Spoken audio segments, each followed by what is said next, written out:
Ho sentito in casa mia, non appena sono entrato, un odore di bruciato. Ho pensato, ma che sarà?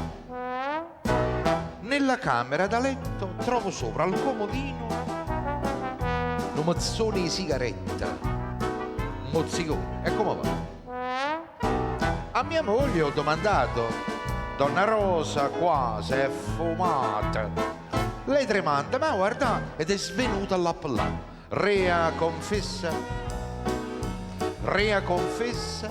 io però cercherò, scruterò, io però scruterò, fiuterò e la losca tresca certamente scoprirò. Ma cautamente, Adeng Street.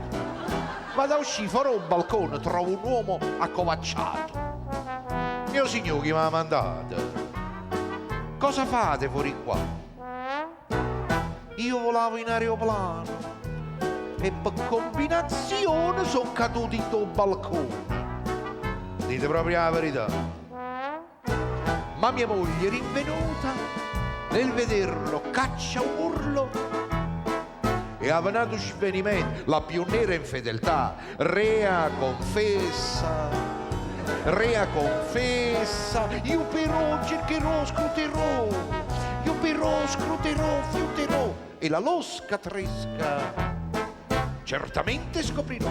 Ma cautamente, Adeg Street. Nella camera da bagno ho trovato un pompiere.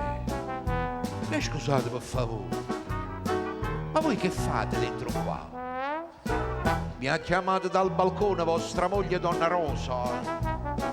Si bruciava qualche cosa, sono salito per pompare.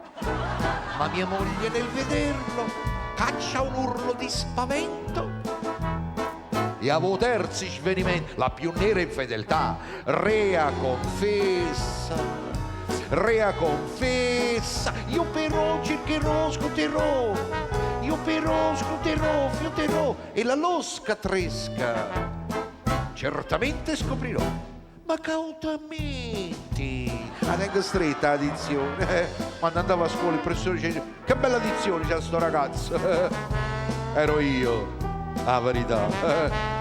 Tutto qua.